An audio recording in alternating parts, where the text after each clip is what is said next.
안녕하세요. 소통학교 TV의 강정훈입니다. 우리가 소통을 잘 해나가는 데 있어서 겪는 어려움 중에 하나는 나와 다른 남, 남과 다른 나, 즉 성격 차이에서 오는 부분이 많기 때문에 지금 이 시리즈에서 어떻게 다름을 인정하고 이해하면서 소통해 나갈 것이냐에 대한 이야기를 나누고 있습니다. 그래서 상대방을 잘 이해하는 것, 이것은 하나의 능력이라고 저는 말씀드리고 싶어요. 사람을 이해하라. 상대를 이해하는 것, 나와 다른 상대와 함께 어우러져 사는 것은 중요하다라고 말하면서 어떻게 이해해야 될지에 대한 방법을 우리는 MBTI라는 이 도구를 통해서 활용하고 있는데요. 오늘은 두 번째로 인식기능, 세상을 어떻게 받아들이냐에 관한 이야기를 하고 있습니다. 그래서 감각형과 직관형, 이 두 가지로 구분할 수 있고요. 정보를 수집하고 세상을 받아들이는 방식의 차이에 관한 이야기를 시작해 보도록 하겠습니다. 먼저 감각형은 그 세상을 받아들일 때 주로 오감을 활용합니다. 보고, 만지고, 듣고 하는 이런 기관들을 통해서 세상을 받아들이는 반면에 직관형들은 육감이라고 하는 특별한 기관, 즉 우리가 왜 직관적이다 이렇게 말하는 것처럼 어떤 특별한 어떤 사고의 체계를 통해서 이렇게 인식하는 그런 특징이 있다라고 말할 수 있습니다. 예를 들면 길을 걷다가 사과나무에서 사과가 뚝 떨어지는 걸 발견했어요. 감각형들은 어떻게 인식할까요? 일단 먼저 가서 손으로 사과를 줍습니다. 그리고 눈으로 보겠죠? 야, 이게 부살까 아울일까? 야, 요새 사과가 비싸다 그랬는데 이거 한 10,000원에 3-4개밖에 안 하겠는데? 요렇게 생긴 건 굉장히 시큼했었지 하고 닦아서 맛을 보기 시작하는 이런 특징을 말하고요. 직관형들은 사과가 뚝 떨어지는 걸 발견한 순간 갑자기 생각을 하죠.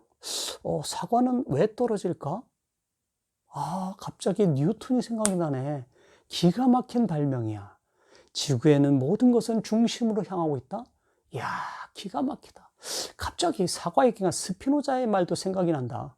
지구에 종말이 오더라도 한 그루의 사과나무를 심겠다는 그 기가 막힌, 야, 그래, 맞아. 이렇게 말하고 상상적인 생각을 해낼 수 있는 똑같은 사과를 보고서도 그렇게 다른 인식을 한다는 이야기입니다. 그래서 감각형들은 현재를 중심으로 해서 받아들이는 특징이 많아요.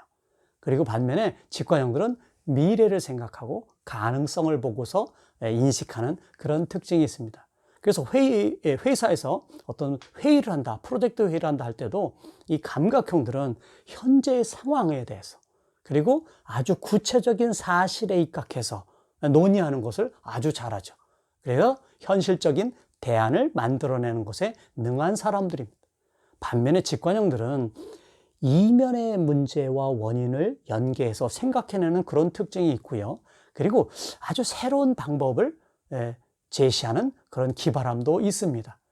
그래서 감각형들은 나무를 보는 사람이라는 이야기가 있고 직관형들은 숲을 보는 사람이라는 이야기가 있는 것처럼 사실에 입각하고 구체화된 것을 아주 잘 다루는 게 감각형. 직관형들은 상상력을 가지고 영감적인 생각을 통해서 뭔가를 새로움을 도전하는 그런 특징이 있다. 이렇게 보시면 되겠습니다. 예를 들면 영화를 보러 갔어요. 남자친구, 여자친구 둘이 데이트하다가 추리 영화를 보러 갔답니다. 근데 감각형인 여자친구와 직관형인 남자친구가 이 영화를 관람할 때도 좀 다른 차이가 있죠. 감각형의 여자친구는 영화가 시작되면 한 장면 한 장면 차례차례 세밀하게 연결해서 스토리를 이어가며 재밌게 봅니다. 반면에 직관형들은요, 한 20분쯤 지나면 벌써 머릿속에서는 영화 끝에까지 왔다 갔다 한답니다. 게다가 25분쯤 되면 범인 탁 찾아냅니다. 그리고 그때 가만히 있겠습니까? 재밌게 즐기고 있는 여자친구를 찌르죠? 야야, 쟤가 범인이야. 쟤 빨간 잠바. 그때 여자친구 충분히 그게 이해가 돼요? 안 돼요? 네, 잘 안 될 겁니다. 이게 뭔 얘기인가 할 겁니다. 근데 영화 딱 끝나고 나오다 보니까 범인 맞더랍니다. 그래서 남자친구한테 이렇게 말해야 됩니다. 오빠, 야, 오빠 진짜 기가 막히다. 야, 그거 어떻게 일찍 범인인 줄 알았냐? 남자친구 하는 말 다 아는 수가 있어. 그래서 여자친구가 그랬답니다. 근데 오빠, 아까 해변가에서 남자 주인공이 조개 껍질 건네면서 한 말 참 멋있었지? 그랬더니 남친구 뭐라 그래요? 야, 그런 말도 했었냐? 이렇게 감각형들은 사실과 구체화된 것을 잘 받아들이고 직관형들은 전체적인 흐름과 패턴을 인지하는 그런 특징이 있다. 예를 들면 또 하나 사례를 들면요. 교통사고 현장을 보고 와서 그걸 전달할 때도 보면 감각형들은 매우 사실적인 묘사를 잘합니다. 팀장님, 저 앞에 사거리에서 좌회전하던 시내버스하고 하얀색 소나타하고 정면 충돌했거든요. 꽝 소리가 나길래 깜짝 놀라 가봤더니 야, 이 시내버스가 중앙선을 한 1m 정도 이렇게 넘어왔는데 그 가던 하얀색 소나타가 임시단까지 달리는 새 차인데요. 이 딱 옆에 받으면서 반이 찌그러진 거예요. 이렇게 아주 뭐 생중계하듯이 구체적인 묘사를 잘합니다. 반면에 직관형은 보고 와서 좀 딴 얘기를 하죠. 똑같은 걸 봤는데도 팀장님, 저 앞에 사거리에서 대형 사고 탁 나는데 와, 시내버스하고 났어요. 근데 전 그걸 보면서 말이죠. 우리나라 도로 설계에 기본적인 문제가 있다고 생각합니다. 이 도로는 이렇게 하는 게 아니에요. 모든 도로 설계를 지상 5m 쫙 이게 만들어지면 우리나라 이게 인프라가 되면서 물류의 중심이 되면서 새로운 22세기 실크로드를 만들고 이렇게 마구 넘나들 수 있는 아이디어를 낼 수 있는 타입이다.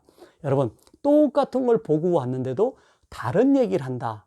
이것은 그 사람이 갖고 있는 성향의 특성에 기인한다고 우리는 바라보는 것이 좋겠습니다. 엉뚱한 얘기를 한다가 아니고요. 그들만의 바라본 시각에 의해서 말하는 방법이다.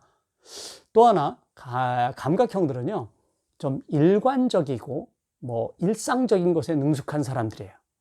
그래서 세밀함을 잘 다루고 이것이 반복되고 지속돼도 크게 어려움을 느끼지 않아요. 오히려 이게 반복되고 익숙해진다는 것은 그것에 대한 효율을 내는 좋은 기회라고 인식할 수도 있을 것 같아요. 반면에 직관형들은요, 뭐가 반복되고 패턴이 딱 느껴지는 순간 지루해져요. 흥미를 잃어요. 그래서 새로운 변화를 시도하려 하고 뭔가 새로운 길을 가기를 원하는 그런 타입입니다. 제 후배 중에 한 명 있는데 이 친구는 한 3년에서 5년 정도 되면 회사를 바꿔요. 다른 데로 가요. 그리고 때로는 어떨 때 보면 직업도 새로운 직업을 시도하는 이런 친구가 있어요. 그래서 한 번은 만나서 이야기하다가 제가 이 주제로 이야기해 봤어요. 야, 너는 어떻게 이렇게 계속 바꾸냐 했더니 바로 이 얘기를 하는 거예요. 자신은 뭔가 이게 일을 해 나가다가 익숙해진다. 뭔가 이렇게 좀 패턴을 알게 된다 하면 재미가 없대요. 그래서 새로움에 도전하는 것을 매우 좋아한다. 이 친구는 매우 강한 직관형이었거든요. 그래서 그런 차이가 있다는 것도 함께 공유했으면 좋겠습니다. 자, 그래서 우리가 어떤 사실을 볼 때에도 감각형인 사람이 바라보는 관점과 시각이 있고 직관형이 바라보는 관점과 시각이 있으면 여기에서 나타나는 특징이다. 제가 2년 전인가 저희 가족들이랑 여행을 한 적이 있었어요. 그래서 아주 유명한 미술관에 관람을 갔는데 거기서 이제 여러 가지 무슨 관이 있었는데 추상화에 관련된 부스로 들어갔어요. 그런데 저는 별로 흥미가 없고 그다지 이렇게 썩 와닿지 않았어요. 저는 감각형이거든요. 그래서 쭉 보고서 이렇게 돌아왔는데 한참 가다 보니까 같이 다니던 저의 일행인 저희 집사람과 딸아이가 저만치 있는 거예요, 뒤에. 그래서 둘이 한참 한 작품 앞에서 한참 이야기를 재밌게 해요. 가봤더니 참 제가 보기에는 이게 작품인가 할 정도로 정말 잘 이해를 할 수 없는 그런 작품 앞에서 너무나 신나게 그 작품에 대해서 이야기하는 겁니다. 이것처럼 감각형들은 사실에 입각한 인지를 하는 반면에 직관형은 거기에 담긴 의미를 뭔가 나름의 해석을 통해서 받아들이는 이런 특징이 있다는 것도 여러분과 공유하고 싶습니다. 여기서 하나 우리가 오해해서는 안 될 것이 직관형은 아이디어가 많다, 감각형은 아이디어가 없다. 이것 또한 단선적인 생각입니다. 감각형들은요, 현실 응용적인 아이디어에 능하다 이렇게 보는 것이 맞고 직관형들은 기발한 아이디어, 창의적인 아이디어에 능하다 이렇게 보시면 좋을 것 같아요. 감각형들이 바라보는 시각에서 직관형은 좀 엉뚱하고 4차원 같고 비현실적인 사람이라고 느낄 수도 있고요. 또 반면에 직관형 입장에서 감각형을 보면 현실주의자이고 좀 빡빡하고 좀 까다로운 사람이라고 느낄 수도 있을 것 같아요. 그런데 우리는 여기서 이제 다름이 얼마나 우리에게 중요한지를 좀 이야기해야 될 것 같아요. 여러분, 감각형끼리만 모여서 일하는 조직이라고 생각하면 어떤 특징이 있을까요? 현재 사안을 잘 다루고 현재에 있어서의 인식하는 것이 분명하고 현실적인 대안을 잘 낼 수 있는 특징이 있습니다. 그러나 어려움은 뭘까요? 그 다음 단계, 넘어서의 가능성이나 새로움에 대한 도전, 변화에 대한 추진이 약할 수가 있어요. 반면에 직관형끼리 있는 조직이라고 생각해 보십시오. 어떤 특징이 있을까요? 분명히 이들은 새로운 도전, 다양함에 대한 전략 이런 걸 기가 막히게 잘 낼 겁니다. 그런데 아쉬운 건 뭐예요? 현실적으로 성과를 낼 수 있는 연결고리가 좀 약할 수 있죠. 세밀한 거를 간과할 수도 있어요.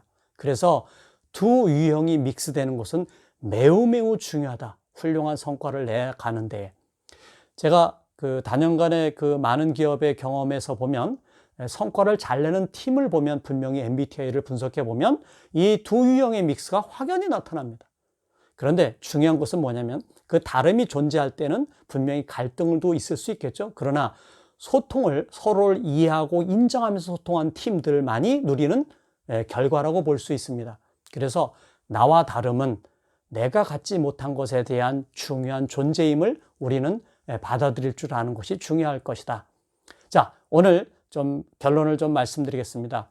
다름에 대한 감각과 직관, 즉 다름에 대한 이해만이 아니고 이 두 유형이 믹스하는 것은 나에게 매우 보배로운 상대로 귀 기울여 듣는, 좀 더 경청하는, 좀 더 상대의 이야기에 집중해보는 이런 노력은 우리에게 좋은 열매를 맺도록 하는 그런 기회가 될 것입니다. 감사합니다.